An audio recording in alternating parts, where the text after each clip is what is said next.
Today on the Matt Walsh Show, a startling statistic that not nearly enough people are talking about proves that the American dream is dying a rapid death. We'll discuss. Also, the woman who was beaten in that brutal mob attack in Cincinnati speaks out publicly for the first time. More and more people are turning to ChatGPT for therapy. Is that really any worse, though, than going to an actual therapist? And a right-wing female influencer posted a picture of her engagement ring, which set off a week of outrage on social media for some reason. We'll talk about all that and more today on the Matt Walsh Show.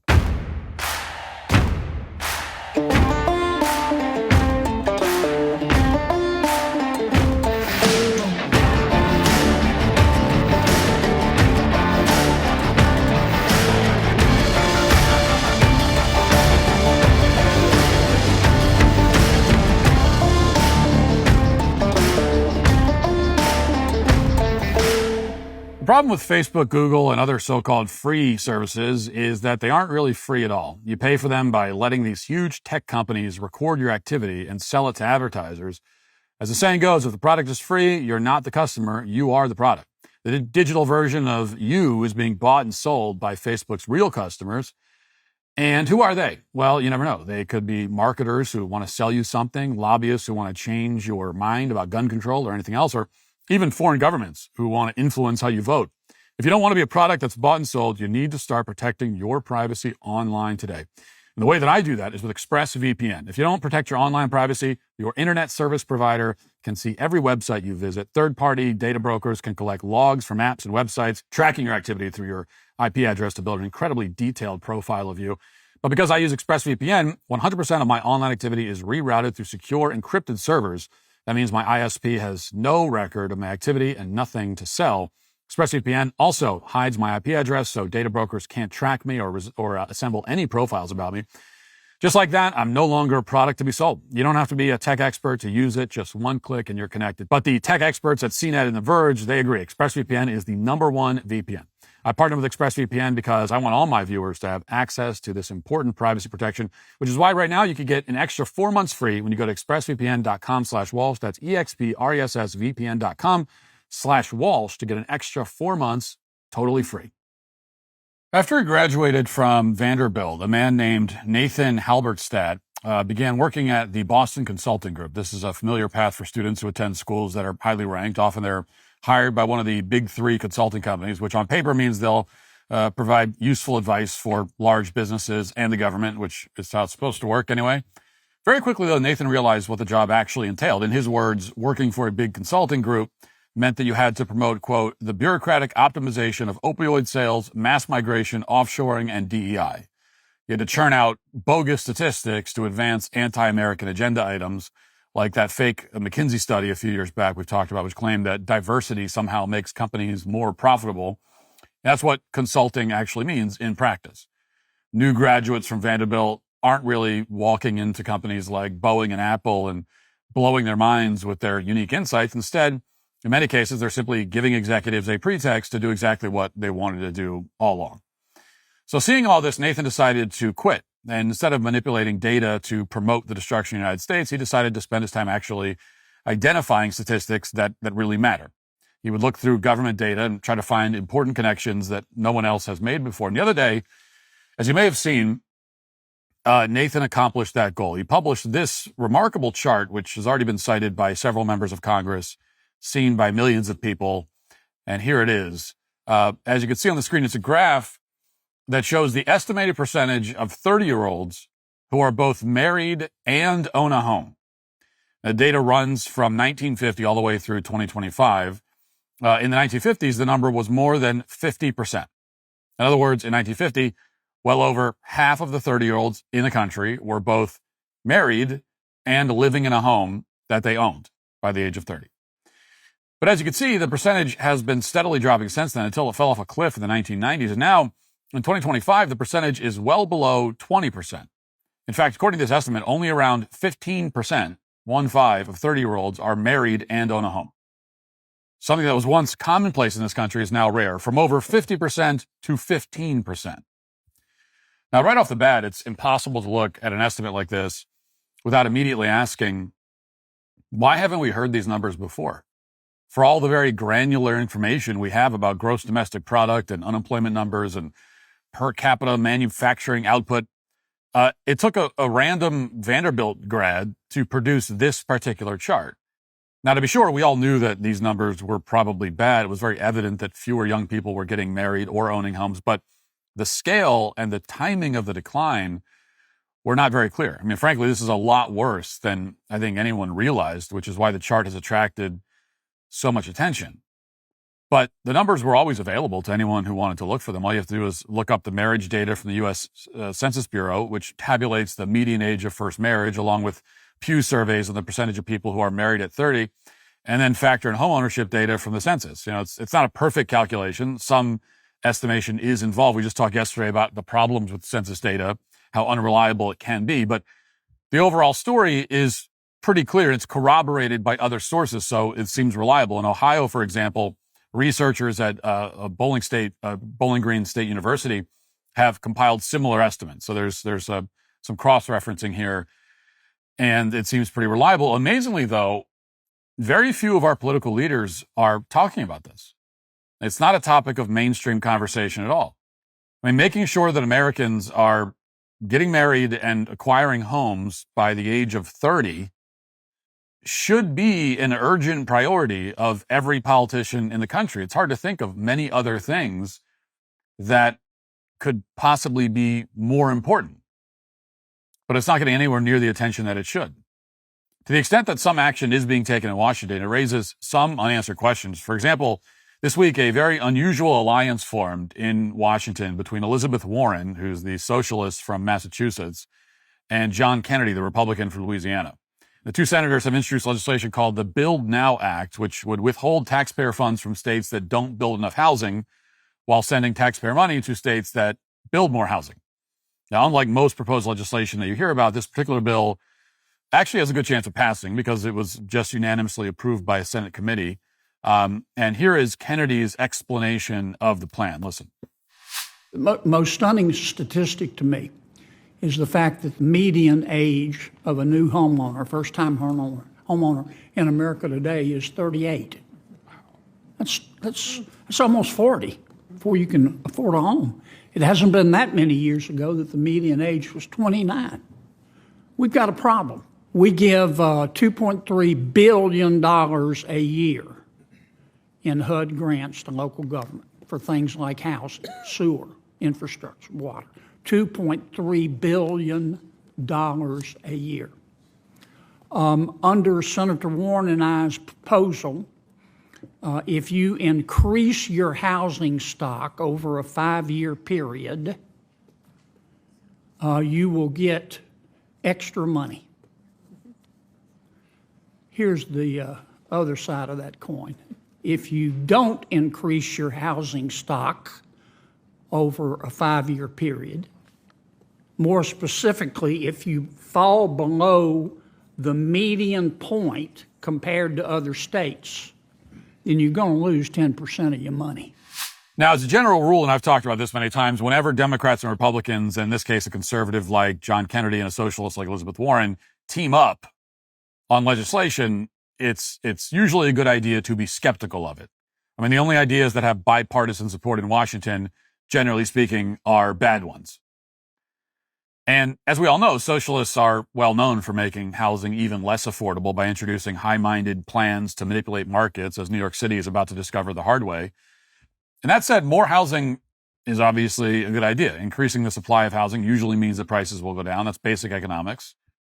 And although it's reasonable to be concerned about the federal government throwing taxpayer money around, this is one of the rare times when, if it's done right, it makes sense. Certainly the federal government helped many homeowners in the 1950s with the GI Bill and so on. Now, at the same time, it's reasonable to ask whether this kind of legislation will simply provide incentives for the creation of, say, more dilapidated housing for the homeless to use as drug dens, or more rental units for neighborhoods that are already flooded with them. This is a problem that's become increasingly apparent, as you may have noticed. Large institutions are buying up homes in suburbs and renting them instead of putting them up for sale. Watch. America's suburbs undergoing a transformation. We're priced out of the market right now, and we're not the only ones. The dream of owning the house with the white picket fence increasingly giving way to white picket renters. In Lake Villa, Illinois, outside of Chicago, engineer Andrew Decker earns a six-figure salary and only wishes he and his fiancée could buy a home. You could buy a house tomorrow if the price was right, if the interest rates were where they needed to be. But mortgage rates are near 7% and home prices at record highs. Since the pandemic, the median single-family home price has soared almost $100,000, now topping $400,000. According to new analysis of census data, renting in the burbs is surging so much, 203 suburbs across the country are now majority home renter rather than homeowner. In 15 suburbs, the number of renter households more than doubled between 2018 and 2023. I don't see any end in sight. I really don't. And I foresee it getting worse and worse over the next 5 years. So constructing new housing doesn't necessarily solve this particular problem if the houses are being purchased by institutions and then rented out as apartments. A lot depends on why the homes are being constructed, where they're located, who's buying them. Kennedy's bill does have a provision that provides incentives for new construction in high demand areas. But again, you still might wind up with apartment complexes where actually you want single family homes, which is not to disparage this particular bill or to declare that it can't possibly help matters. But it's safe to say that this legislation won't come close to solving the underlying problem, which again is that young people aren't getting married and they're not buying homes, oftentimes because they can't afford them. Those are problems with a lot of different causes, probably too many to list. Compared to the 1950s, we have, first of all, tens of millions more illegal aliens living inside our borders. We've devalued the dollar to an almost unprecedented degree. We've opened up our job market to the entire world, driving down employment. On and on. There are also many cultural factors that have, in many cases, deliberately by design, made marriage and family life seem less appealing to younger generations. And we do have an older generation, the boomers, who were a disaster. To the institution of marriage, the boomers were an absolute disaster. Their divorce rates were sky high, so they just destroyed the institution. And they did basically nothing at all to defend the border, protect our sovereignty. Not only did they do nothing, but they intentionally imported all these third world migrants, and not to lay it all at the feet of one generation, but on those two factors alone make the boomer generation, by and large, just a catastrophe, just absolute catastrophic generation. And there's just no getting around it. The numbers speak for themselves. There is one aspect of this new data that's worth homing in on because it does suggest one practical way forward. In the 1950s, roughly 90% of 30-year-olds were married and more than 50% were homeowners. By contrast, right now, only around 50% of 30-year-olds are married. Roughly 30% are homeowners. So both numbers dropped by huge margins. But the marriage decline has been drastically more significant than the drop in homeownership. More than any other time in this country's history, men and women are choosing not to get married. And there's reason to believe that this broader cultural trend is what's convincing a lot of young adults to forego home ownership as well. After all, if you're single, the prospect of paying most of your savings to a bank in the form of a down payment for a house isn't exactly appealing. You don't need all that space for yourself and your dog. Before I was married, I never even considered trying to buy a home. It wasn't on the horizon. Then as soon as I got married, I felt a sudden and very strong pull, as many people do, to buy a home, have a piece of land that we could call our own. Within about 3 years of getting married, we bought our first home. But for single people, the financial sacrifice seems irrational and unnecessary. So if they have any extra money to throw around, they're more likely to put it into Bitcoin or, whatever else. On the other hand, if you're intent on starting a family, then the cost of a mortgage makes a lot more sense. People can, make it work in many cases. I've said before that homeownership is attainable for many more people than they think. And it's more doable than I think a lot of people think. If you have a full-time job and decent credit, it's often a matter of priorities. And as we look at the plummeting numbers of homeowners who are young and married, it's a fact that just needs to be restated. In this case, as in many other cases, decline is a choice. It is a result of choices that have been made many times by our leaders. It's a result of policies that have been put in place. And make no mistake, this is decline. Millions of young adults who aren't even that young at 30 have now no skin in the game. I mean, no real stake in the country or its future. You don't have any, you don't own anything.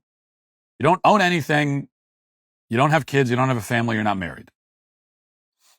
That when you're in that position, you don't have a stake in the country in the same way that people do when you own something, you have property, and you have kids, you have a family. Getting married, starting a family, owning property are the basic fundamental pillars of the American dream. They're the starting point in most cases for a fulfilling and productive life and for a well-ordered society. As this new data reveals, most young people were able to achieve those milestones in the 1950s, but they're not achieving them anymore. And those numbers are only getting worse by the year. Things are trending in the wrong direction and quickly. And if we want the kind of country that we had in the 1950s, which is to say a country that has the potential to survive for another century, then one way or another, that needs to change. Now let's get to our 5 headlines.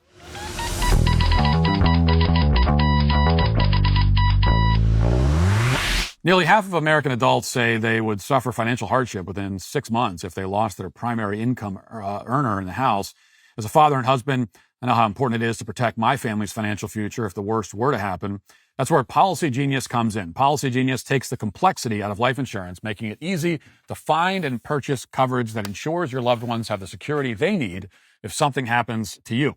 Whether it's covering everyday expenses, paying off debts, or providing funds they can invest for long-term growth, the right policy gives you peace of mind. With Policy Genius, you can quickly compare quotes from leading insurers to find coverage that works for your family's needs and your budget. With Policy Genius, you can find life insurance policies starting at just $276 a year for $1 million in coverage. It's an easy way to protect the people you love and feel good about the future at the same time. As the country's leading online insurance marketplace, Policy Genius simplifies the life insurance process by letting you compare quotes from America's top insurers with just a few clicks to find the lowest price. Their team of licensed agents walk you through everything step by step, answering questions, handling paperwork, and advocating for you throughout the process so you can be informed and make the best decision about your future. Secure your family's future with Policy Genius today. Head to policygenius.com/Walsh to compare free life insurance quotes from top companies and see how much you can save. That's policygenius.com/Walsh. Okay, the woman who was brutally attacked in Cincinnati spoke out publicly yesterday for the first time. She spoke at a press conference. First, we've seen her publicly talking about this incident. So let's watch some of that. First and foremost, I just want to say that I don't want to relive what happened to me, 8 or 9 days ago. I'm here to talk about the future and how we can change it, how we can prevent this from happening to anybody else. These heinous crimes have to stop. I never want this to happen to anyone else, especially a mother, a daughter, somebody who is loved. So I just know what it's done to my family, not just to me. And I think that moving forward, we do need more accountability. And I definitely think that, we need more police officers, but like he said, the judges who are just letting people out with a slap. The man who attacked me and might have permanently damaged me forever should never have been on the streets, ever. And the fact that he had just gotten out of jail previously for something he should have been in there for years, it's really sad to me because I can't even fathom how many other people who have been attacked by the same type of man over and over and over. In Toledo, in Columbus, Cincinnati, Dayton, our streets are being taken over and nobody is doing anything. I am so sad, and I need to be the voice to help all of the victims that never got their justice. You can see there the severe facial injuries that she has, and she said at another point in the press conference that she's in excruciating pain all the time. Which she certainly looks it. She has brain injuries. Her doctors are surprised that she's even alive. She easily could have died, which is very clear. Now, there are two notes on this. One, first of all, she's right. This incident could have easily been avoided. And that's not just by having more police officers around, although that would help, but by the criminal justice system actually punishing criminals. I mean, it's no surprise that the people who attacked her had criminal records. They could have and should have already been taken off the street and they weren't. And people are fed up with it. They're completely fed up with it. Because now the average American is looking at this and asking, why are we choosing leniency and compassion for violent criminals at the expense of law-abiding citizens? I think people are asking, why do we have to suffer for the sake of the scum of the earth? Which is a very good question. That's the question we should be asking. As I always say, compassion for criminals is cruelty to the innocent. Why are we choosing cruelty to the innocent? Why? We should demand answers to that. And second, on a more positive note, I think it is very significant that this case has gotten all this attention. Corporate media is obviously not really paying attention. They're paying attention begrudgingly because we forced them to. But it is still getting a lot of attention, and that's a positive sign because up until very recently, it would have been pretty inconceivable that a white victim of a violent crime committed by a non-white person would end up giving a press conference that is widely covered. I mean, up until recently, this case would have gotten no attention at all, right? We'd never hear about it. And that would be it. We just wouldn't hear about it. Austin Metcalf is another one. And there have been a lot of Austin Metcalfs, right, over the years, a lot of victims like him. We don't know any of their names. But we do know Austin's name. And we know Holly's name. And that's because things are changing. And that change is fueled again by the fact that people are fed up. As they should be. And I think people are starting to ask the right questions. Questions that for the people in charge who've created this situation are basically unanswerable. Questions like, again, you have a violent criminal and you have to choose between prioritizing his compassion for him or prioritizing the safety of the community. It's one or the other. And yet you choose not to prioritize the safety of the community. Why is that? Why would you do that? These are unanswerable questions for them, but we should keep asking them.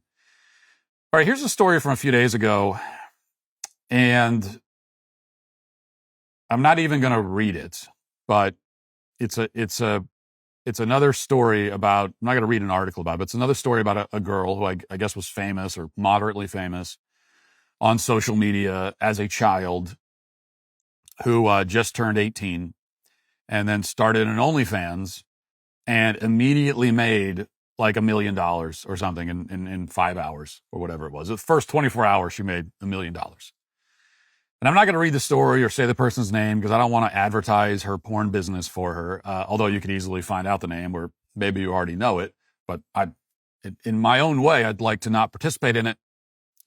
I did want to mention the story because it's yet more proof for my point that which is that OnlyFans should not be allowed to exist.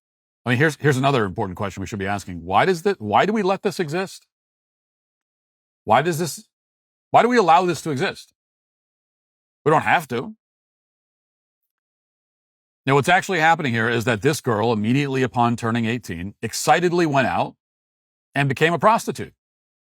And not because she was desperate and poor and, being sex trafficked or whatever. It's just because she wanted to. And this is what makes OnlyFans so distinct.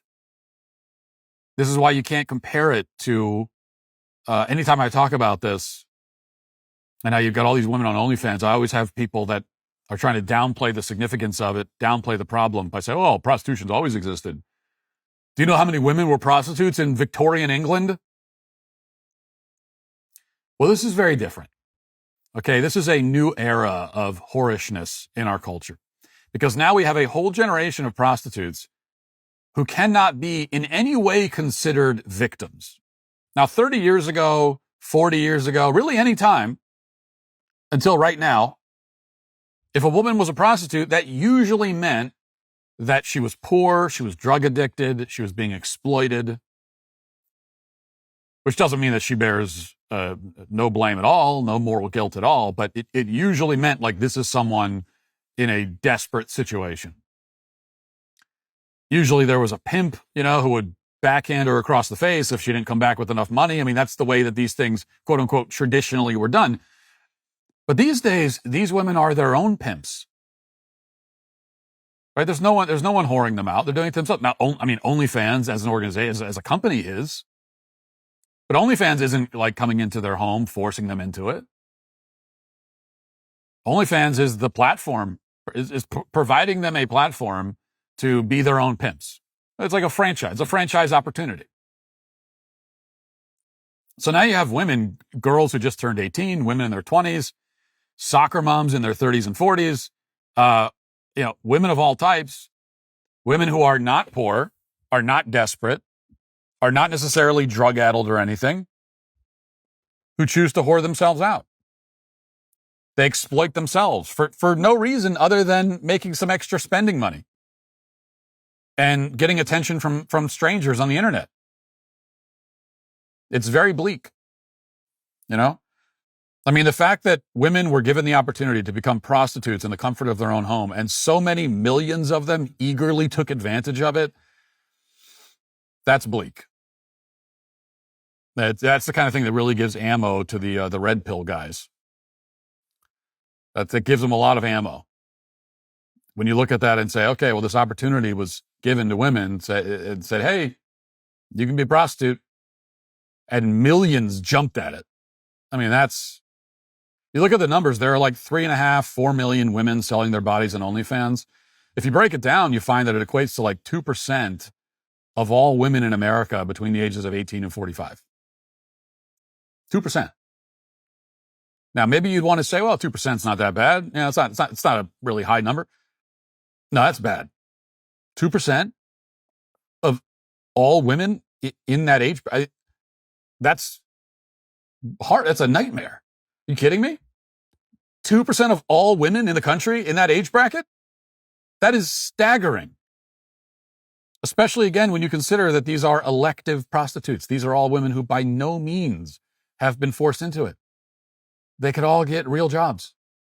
Or in a lot of cases, they don't even need a job. Like, we're not talking about 2% of women who are sex trafficked, which would be a different kind of horror. We're talking about 2% of women who are sex trafficking themselves for fun. And that goes back to my question, which is, why do we allow this? Why is it legal? There's so many things that we allow in this country, and because we sit back and say, well, there's nothing we can do about it. Well, we wouldn't want to pass a law. Well, we wouldn't want to do that. We wouldn't want to stop someone from doing something they want to do. That's the worst thing in the world. So many people, including many conservatives, have been brainwashed by this garbage, by this libertarian nonsense, that as long as someone wants to do something, we can't stop them. The greatest sin in the world is to stop someone from doing a thing they want to do. This is the mindset that so many people have. And really the ultimate red pill is to get past that. Okay, I don't want to hear anyone's red pilled until you realize that, we can act, it's like laws are good. Doesn't mean there's a lot of bad laws, but in general, it's a good thing to have laws. And just because somebody wants to do something, that's actually not a good enough reason why they should be allowed to do it. There are a lot of things that people want to do that they shouldn't be allowed to do. Why? Because we're civilized people. We want to be in a civilized society, which means that your justification for doing something has to be more than, I wanted to do it.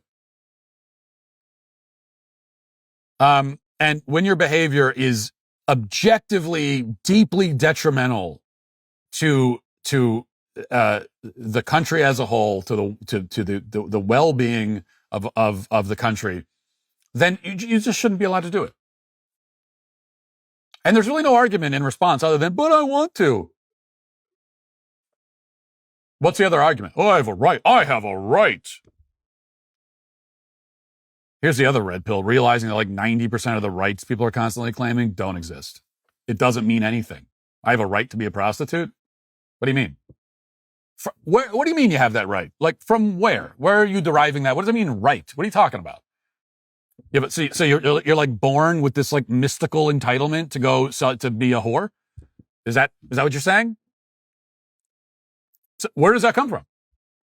If I go looking for you have a right to be a prostitute. Okay, well, where is that right? Where can I find it?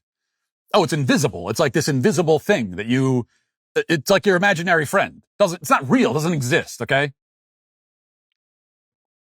The only right that means anything are like the God-given, and this is obviously a doctrine that our country is founded on, God-given rights that are specifically imbued by the Creator God. Okay, and did the Creator God imbue women to go with the right to go be prostitutes? No. So this is clearly prostitution. The fact that it's being done through a screen is irrelevant. You know, whatever it is that women are doing on OnlyFans, now imagine that they were doing that, putting on that show in person in a motel room for some guy. In that case, nobody would have any trouble, accurately assessing it as prostitution. So then you put a screen in between them and suddenly it's not prostitution? What if she was in the room with him, but she was doing this on video and he was only watching the video? Is it now not prostitution? So just like the presence of a video camera all of a sudden means not prostitution. That makes no sense. It's actually not hard to define. People act like it's hard. Well, how do you define pornography? How do you define prostitution? Not that hard. Not hard to define. Prostitution is performing a sex act for money. That's prostitution. Okay? It's not, well, anything you do for money is no, performing a sex act for money is prostitution. So in any form. Doesn't matter if you're in your own home, you're in someone else's home, you're in a Motel 6, you're on a street corner, you're in a back alley. It doesn't matter. It doesn't matter where you are. You're performing a sex act for money. Women on OnlyFans are performing sex acts for money. So they are prostitutes. Prostitution is already illegal in 49 of 50 states. So why in the world would we not apply that to OnlyFans? Why do we have this weird carve out where we say prostitution is illegal, you can't do it unless it's a subscription model, then it's okay? None of that makes any sense to me. None of it makes any sense. A few days ago, we talked about the interview that washed up former CNN anchor Jim Acosta did with a dead child. This is a interview in quotes, of course. This is a kid who died in a school shooting, but was quote unquote brought back to life by AI. And Jim Acosta interviewed the AI. And speaking of bleak, I mean, it's one of the bleakest things you'll ever see and creepiest. And now the father of the kid is speaking out and he's defending their decision to reanimate the son with AI and saying that if you disagree with that decision, then you're the problem. Listen. Hello, everyone. This is Manuel Oliva. I am Joaquin Oliver's father. Today, he should be turning 25 years old. And my wife, Patricia, and myself, we asked our friend Jim Acosta to make an interview, have an interview with our son, because now, thanks to AI, we can bring him back. It was our idea, it was our plan, and it's still our plan. We feel that Joaquin has a lot of things to say, and as long as we have an option that allows us to bring that to you and to everyone, we will use it. So stop blaming people about where he's coming from, or blaming Jim about what he was able to do. If the problem that you have is with the AI, then you have the wrong problem. The real problem is that my son was shot 8 years ago. So if you believe that that is not the problem, you are part of the problem. Now, listen, I'm not going to go too hard on this father or their family. I don't like how they're pushing gun confiscation laws. I hate this AI thing. I think it's a horror show, but I'm not going to attack parents who lost a child. If that happened to me, who knows what I would do? I mean, I think I'm strong enough to withstand a lot of stuff, but that would break me. That would just destroy me. I would never be the same again.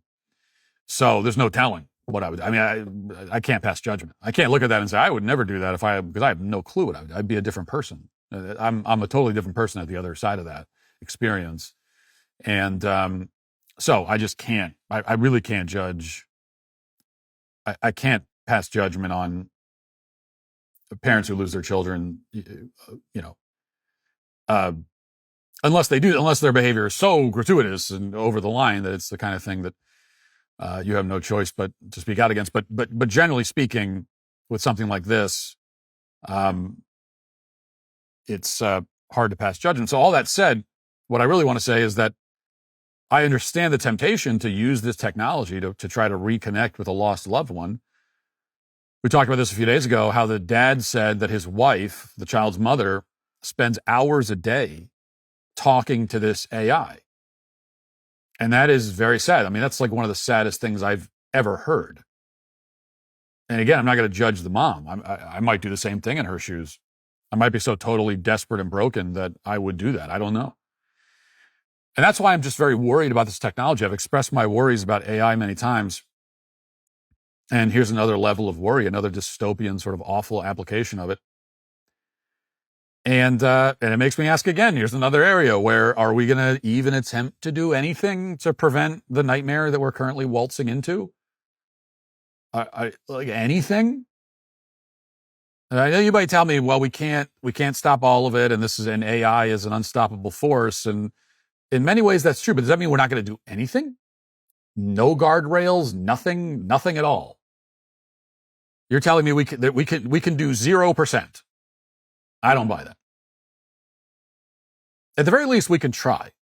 So are we going to pass any laws at all to govern this technology and the companies that produce it? Or are we just going to sit here slack-jawed, watching in horror as they do whatever they want? And they do these things that we all recognize are terrible. Like, you look at this, a grieving mother spending hours a day trying to reconnect with her dead child through an AI. You look at that and you go, that is one of the worst things I've ever heard of. I can easily see the slippery slope that this leads to. It'll be really bad for everybody. Now that you'll have AI hucksters out there promising that they can reanimate your dead child, your dead parent, your dead loved one. I mean, we could all see that this is horrific. I mean, it is absolutely horrific. And yet there are very few people saying, hey, maybe we should think about some laws.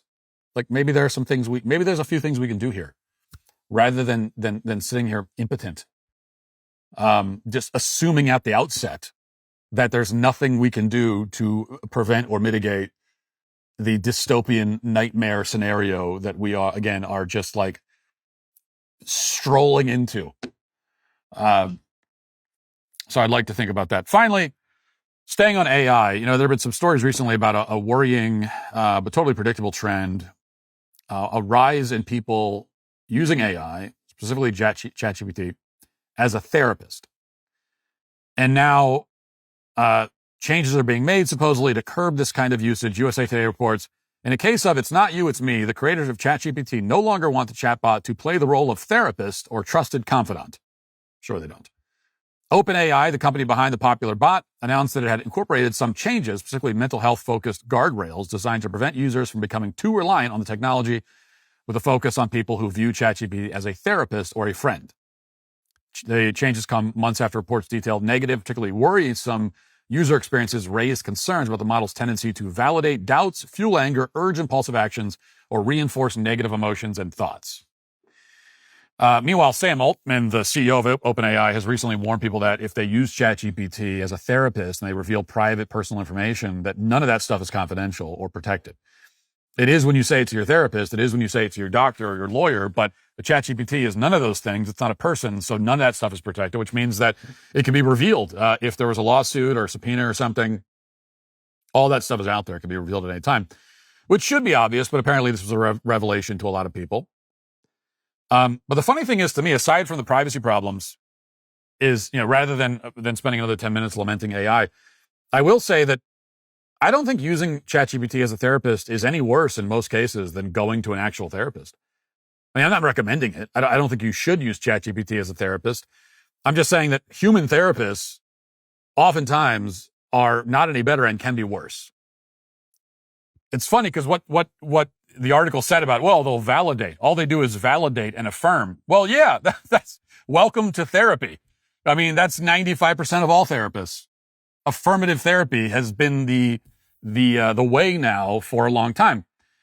So when you have something you're struggling with, really what you should do in most cases, not all, but most, what you should do is forget about therapy altogether.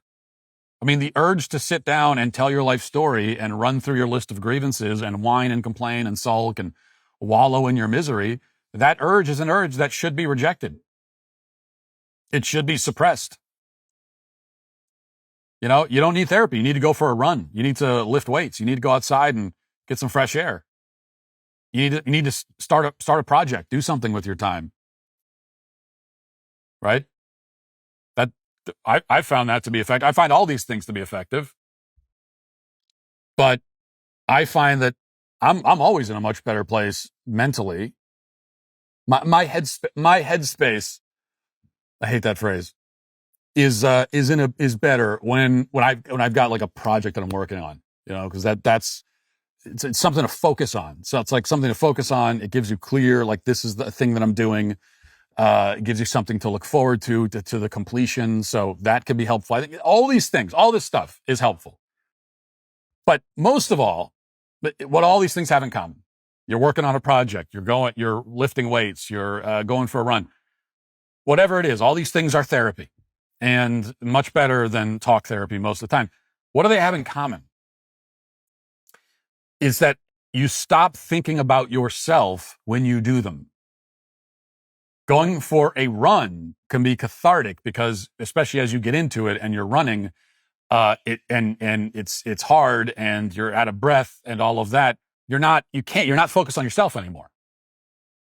Right? When you're lifting weights, when you're working on some project, working on something creative, you're not just obsessing about yourself. You're not like staring back at yourself in your internal mirror, just gazing at your own reflection. And 95% of the time, that is the solution. Right? I mean, there is no solution to everything you're going to struggle with mentally, but the best way to quote unquote treat it most of the time is just to stop thinking about it. Stop obsessing over it. And the problem is that talk therapy, it requires the opposite. All you're doing is sitting there talking about yourself the whole time. It's why you're there. And it's this narcissistic urge, I think, that drives people to therapy most of the time, the desire to talk about themselves and vent every petty frustration and anxiety they have in their heads. It's not healthy to actually do that. The more you do it, the more you want to keep doing it. It's kind of like a drug. It's like crack, which is why you've got these people that go to therapy for decades and never stop going and never get better. But the reason they keep going back is that they're actually addicted to it. You have the psychological industry that pathologizes everything, whatever the word is, tripping over it. They make everything into a pathology, and they talk about everything as an addiction. You don't hear them talking about therapy addiction, which is its own pathology. Now, does that mean that therapy is never effective? I'm not saying that. It could help you, maybe in some limited circumstances. But the problem with therapy, as I've argued many times, is that the effectiveness of the therapy depends entirely on whether the therapist possesses deep personal wisdom and insight. Because a therapist is not a doctor treating a medical disorder. A therapist is there to deal with problems of the mind and the spirit, problems of the soul. The therapist is basically a soul doctor. We don't call him that, but that's what it is. Which can be fine in theory, but only those with great wisdom can do that. And by the way, somebody with great wisdom, the first thing they're going to do is they're going to tell 90% of people that come in their office that you shouldn't be here. Go lift weights. Right? 90 to 95% of people that come in, if they have wisdom, they're going to tell them to leave. Because you actually don't need this. This will hurt you. Sitting around talking about your problems and whining, you will hurt you. You'll be better off. Go paint a picture. Just do something, anything. right? Get a hobby. And for the 5 to 10% who are left, if you're going to therapy to actually receive therapy, to get something in return, to get some insight into your problems, that again, you need someone with deep wisdom. If all you want is a sounding board, to someone to just sit there and not move as you pummel them with your problems, well, then why not? You might as well just use ChatGPT. But if you want to receive therapy, if you want actual insights, then you need somebody with deep wisdom. And many therapists do not have that. They just don't. A degree is no guarantee of wisdom. Of course, for millennia, people consulted when they had these kinds of, you didn't have, for thousands of years in human history, there was no such thing as a therapist. Didn't exist. That didn't exist. That hasn't existed for the last 100, 200 years. This is a relatively modern phenomenon. And what did people do before that? Well, they would consult the elders in their families or their villages for wisdom. They talked to their parents, their grandparents, their great-grandparents. Well, now you've got like a 45-year-old adult turning to some random 29-year-old woman with a degree in social work who has far less life experience and wisdom than most of the people she's advising. So it's totally absurd. And not only that, but to make matters worse, a lot of therapists get into that line of work because they themselves have psychological problems. The thing that drove them into the field is their obsession with their own problems. Which is why for a lot of therapists, if you get to know them in their personal life, these are like dysfunctional people. I'm not saying, again, I'm just speaking in general terms. This is common though. This is a common phenomenon that you get to know someone as a therapist and they're totally dysfunctional in their personal life. Their personal life is a mess.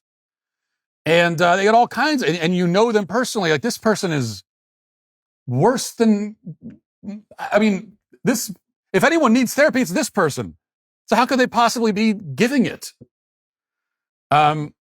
So that's the problem.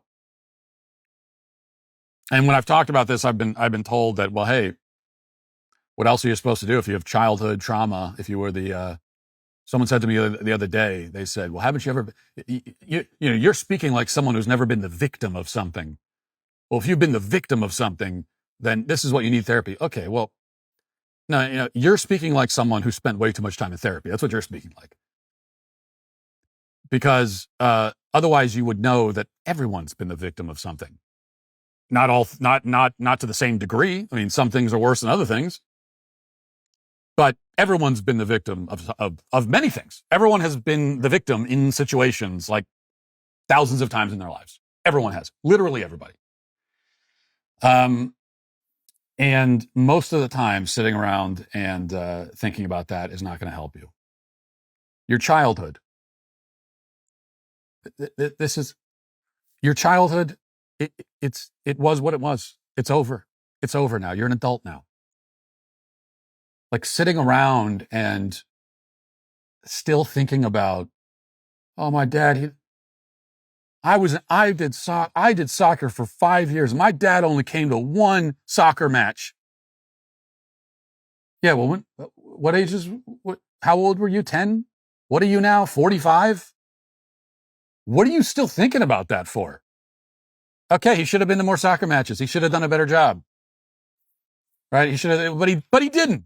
But he didn't. So that happened. It's over. You can't redo it. You want to join a soccer league now and like force your dad to come watch your old fat ass play soccer? Is that the way you're going to rectify this? Probably not. So it's over. It already happened.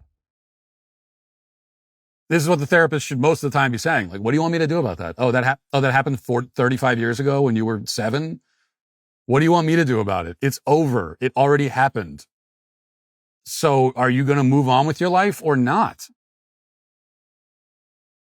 The answer to the bad things that happened to you when you were younger, the answer is nothing. Like, what the solution to those things is nothing at all. There is no solution. You cannot, that already happened. You can't solve it. So it's already happened. It's all baked in now. And that just is what it is. So move on with your life.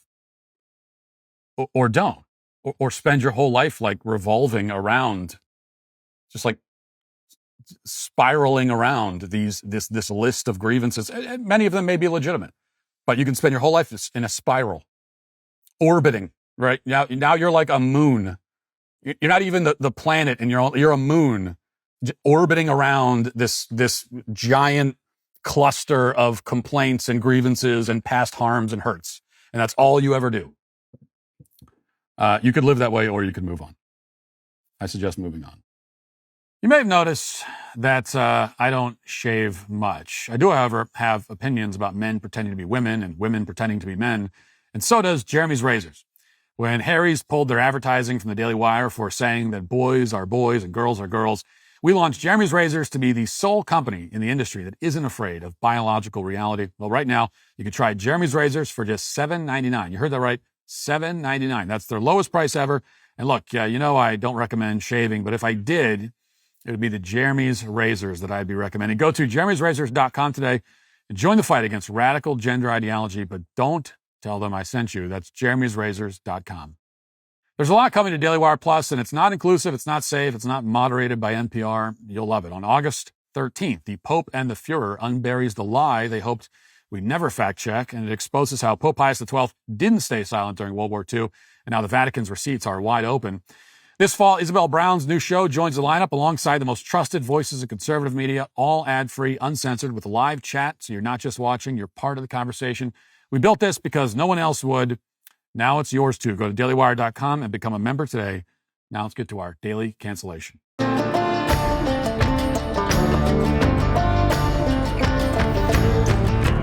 There has been a discourse raging on X over the past couple of days, not important or intelligent or worth your time or mine, and that's exactly the kind of content this segment was made for, so here we are. A few days ago, the right-wing commentator Sarah Stock, who we mentioned before on this show, apparently got engaged. She posted a picture of her hand bearing the new engagement ring with a caption that says, "I won." Pretty standard thing for a woman to post after getting engaged. Nothing provocative or particularly notable about it. "I won" is like a slightly aggressive caption, but who cares? Not anything, no big deal. If one feels inclined to respond at all, you'd think that something along the lines of "congratulations" would be the only response worth making, but that is not how certain other female right-wing influencers, quote unquote, decided to respond. Instead, a number of them chimed in by mocking the size of the ring and laughing at it because it is, by their standards, too small. There are a couple of male influencers, homosexual, alleged conservatives, for the most part, also joined in the mockery. And I'm not going to say any of their names or put their comments up on the screen. You've probably never heard of them, so their names won't mean anything to you. And also, I don't want to reward this kind of engagement bait, pun sort of intended, by giving them free publicity on my platform. Suffice it to say, these are some of the most shallow and useless conservative influencers in a market crowded with a whole lot of shallow, useless ones. This sniping about the size of the ring devolved quickly into a female right-wing influencer catfight. And very soon, a whole bunch of them were taking shots at each other, spreading embarrassing gossip. Again, I'm not going to repeat any of it. I don't know what's true and what isn't. Basically, they're all accusing each other of being low-class sluts. And I have no idea who's right, but when it comes to that, I suspect they all are. All in all, it has been a humiliating week for the right-wing e-girl community, which is a change of pace from all the weeks up until now, which have also been humiliating. As embarrassing and ridiculous as all this is, I do think there are two mostly unrelated points worth making, or maybe they aren't worth making, I don't know, but we will anyway. And first of all, this is kind of like I suppose, a pet peeve of mine. But this thing about ring size. Let's make this clear. Unless you're rich, you should not be spending tens of thousands of dollars on an engagement ring. Putting yourself into 5-figure debt for the sake of buying jewelry is not a flex. It's not something to brag about. It makes you a moron. Now, you've probably heard the rule, quote unquote, that a man is supposed to spend 3 months' salary on an engagement ring. Well, that rule was invented by, you guessed it, a jewelry company.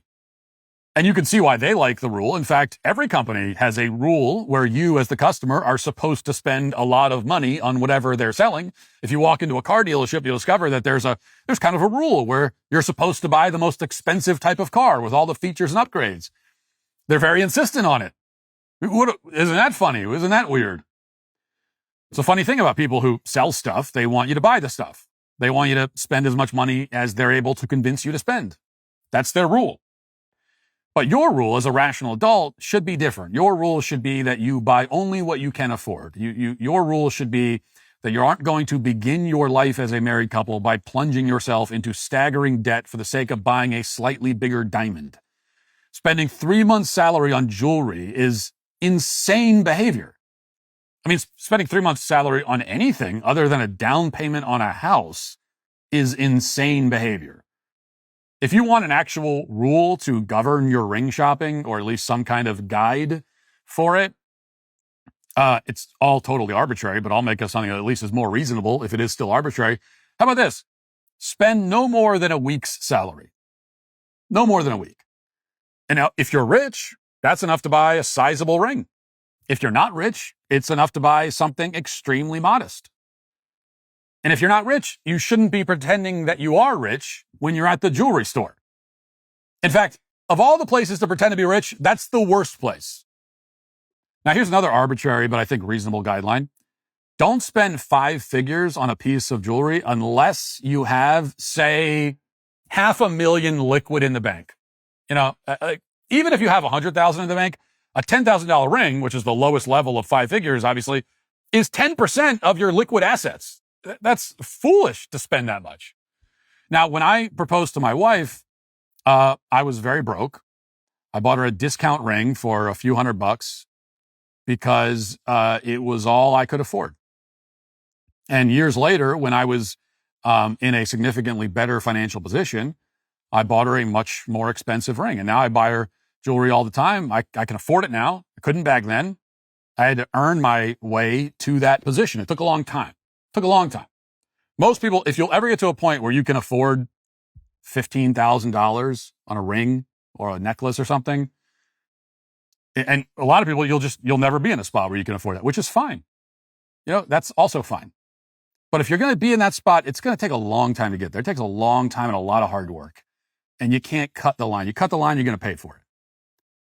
There are very few, like 20 somethings out there who actually can afford 15 grand for a thing that you're going to wear, right?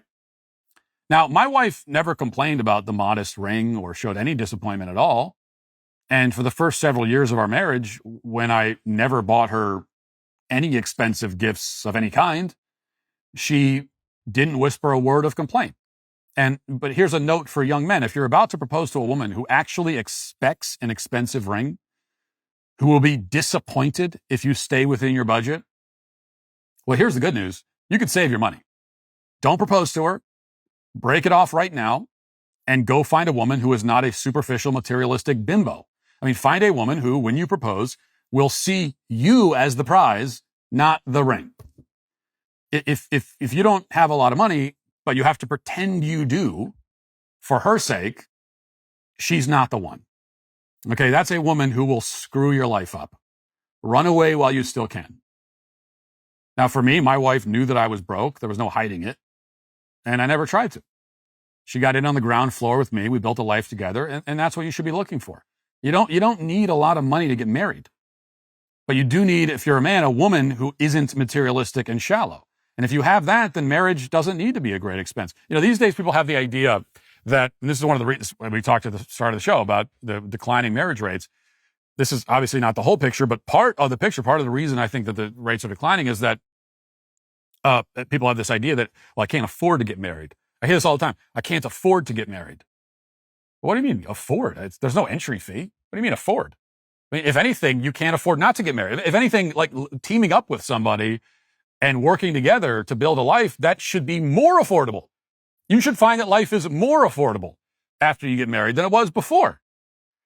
But the problem is that these days people have the idea that getting married is expensive because we choose to spend thousands of dollars on the ring, tens of thousands on the wedding reception, thousands more on the honeymoon.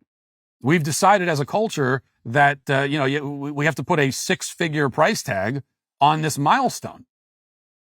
It doesn't have to be that way. In fact, what we've done is we put a 6-figure price tag on going to college, another 6-figure price tag to get married, so that if you are, if you're taking the culture as the cue, it seems like, well, you can't do anything. You can't even begin your life unless you're already a millionaire. It's crazy. The whole thing is nuts. In reality, you can get the ring, the wedding reception, the honeymoon without breaking $5,000 total, all in. You could do it for less if you wanted to. You could get married almost for free if you want to. That is it's legal to do that. Did you know? You can actually do that. There might be a few bucks you got to spend on the marriage license and that sort of thing, but you could get married for like $100. It's just a question of whether you're willing to be modest and stay within your means, or do you insist on relegating all the wedding-related expenses into this weird alternate reality where even though you make $55,000 a year, you pretend that you're a wealthy oil baron. And that's entirely up to you. Secondly, a brief note about these female influencers who started all this trouble. There are at this point a lot of right-wing commentators, podcasters, influencers. I realize I'm one of them. We are legion. Our numbers grow by the day. We are a giant parasitic blob expanding, threatening to consume the entire country. Pretty soon, half the world's population will be conservative influencers. Okay, it's a highly saturated field. And it's hard to know which of these people you should pay attention to, if any. So let me suggest a few filters that you might use. Filters that would at least sift out the kinds of vain, frivolous airheads that have spent the week, gossiping about each other and making fun of a woman's engagement ring. Okay. So number one, if you're considering listening to any conservative commentator, podcaster, pundit, etc., ask yourself, does this person have any relevant life experience at all? Are they married?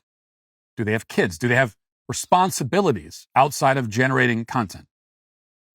Number two, has this person ever had an original thought? Have you ever heard or read something from this person and thought to yourself, that's an interesting idea. Hadn't thought of it that way.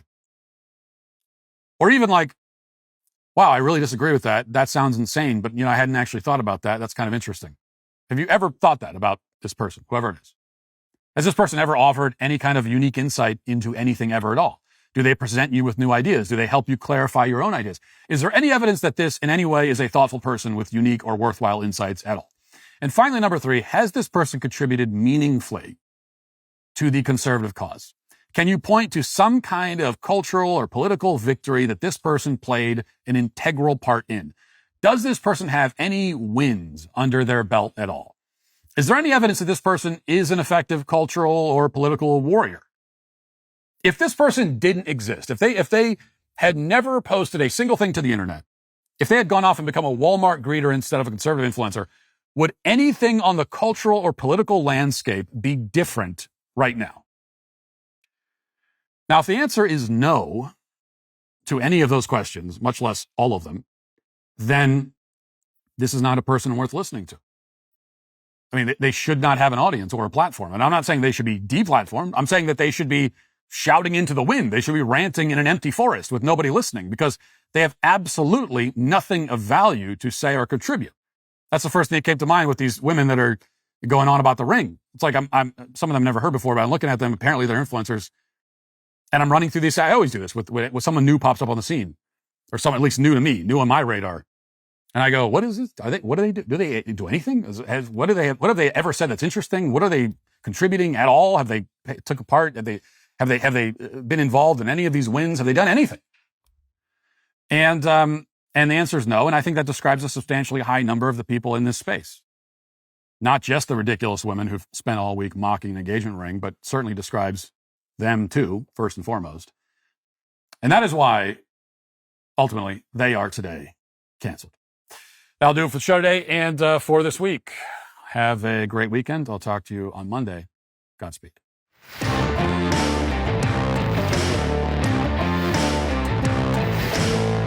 ICE offers big money to help them deport illegals. President Trump threatens a federal takeover of Washington, D.C.